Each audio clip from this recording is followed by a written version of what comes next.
Alright, let's get on to everybody's most favorite touchy subject on social media, body positivity.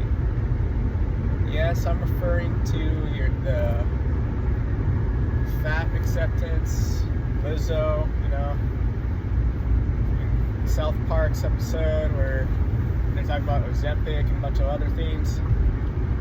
Now, I have free reign to speak on this topic. I was 280 pounds. I'm 5'7", and I've been fat 89% of my life. I'm 28 years old. Figure out what many years that's been. I've really only been fit for the last 2.5 years of my life. Other than that, I've been a big blubber butt, and I had to make up for a lot of my looks with just my personality, and I gained a lot of resilience. I've been through quite a lot of things that are quite hurtful. Now, the body positivity movement, I'm glad that it exists, but I don't want people to get the idea of, I'm just going to be proud of being fat and decide that I'm just going to die being fat. Like, what I'm trying to say is it's not healthy being fat. I had high blood pressure, severe anxiety, actually chronic anxiety. I had gone to therapist for diagnosis, and I was picked on in school a lot. I was bullied as a kid. All the time I was, hey, look, it's the fat ass, kind of like I was just a fat kid everywhere. In every social group, I was just the fat kid. However, I had one thing that they did not have, which was,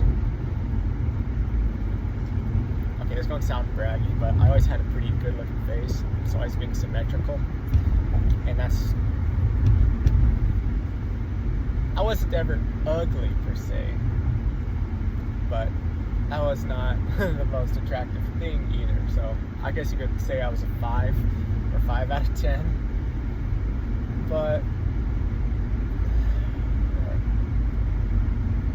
it was not easy being fat. Be nice to your fatties, please. Okay.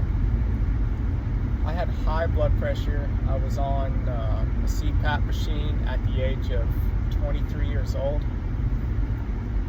I would wake up, I have like nervous heart sweats, like night sweats in my bed, and that was because the high blood pressure combined with just anxiety from the day, and I didn't really feel happy overall. I was just angry and frustrated because I knew that I could do better, I could be better. And at my job, at work, it was very physically demanding, and my body weight at the end of the day would contribute to lower back pain.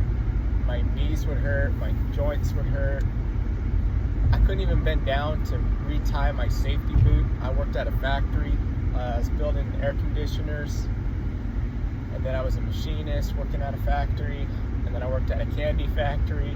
Now, the candy factory did not make me fat. That was straight warehouse work, and I actually lost like 20 to 30 pounds working there. And honestly, it helped me lose weight because when you're processing like 40,000 pounds of candy on,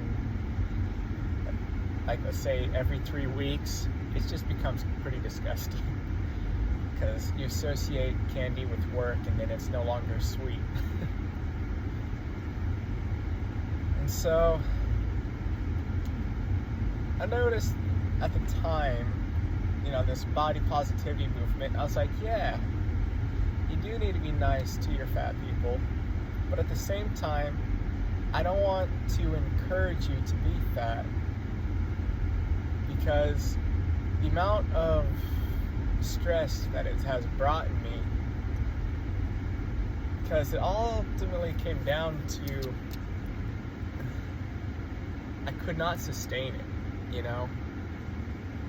Same thing if you're anorexic. You can't live a long life if you continue to starve yourself. eventually you die. And if you do the same thing going the other direction, you will still die. And it's not that healthy. So I worked on losing weight with a friend of mine who helped me out, who was also kind of fat, but he said, look, dude, I used to be skinny, and then I got fat, and then he got skinny, and then he kind of got fat, and that's when he like became a part of my life. And so in the mornings before we would go to work, we would just go for a little run, a little jog, and then we would carpool together. And after that, he said, okay, we're going to just get you down to like 190 pounds in like 3 months. I'm like, you're insane, bro. I'm like 260 pounds. There's no way you're going to do that. Well, he was right. We just cut out pretty much everything I ate except for vegetable soup and spinach and rice and chicken and broccoli and just the tried and true method of losing weight. And so that's when I started not like eating food at work. And then on my lunch breaks, I'd go for a walk. So that way I wasn't in the break room around food all day. That's how I started walking, and then I started jogging, and then I started running on my lunch breaks for 30 minutes. And this went on for like 3 months. And I only consumed about 500 or 600 calories a day. It was quite extreme. And I lost the weight. And for the first time, I was under 200 pounds since I was like in elementary school. I looked good, I felt amazing. And that was the beginning of my journey. Now that did not last forever. I ended up going to another job that paid a lot more, and then I just fell back into my old habits, and I put on a ton of weight. So all the weight I lost came back. So I went from 265 down to 200 to 185 to 178 pounds, all the way back up to 265 pounds in a matter of 1 year and 2 months. Now, it's one thing to always be fat. It's another thing to be fat and to get really fit and get a taste of what it's like to actually have some self-respect and authority when you walk into a room, or just when you meet people in general and they respect you because of the way you look. Like, I never got that before.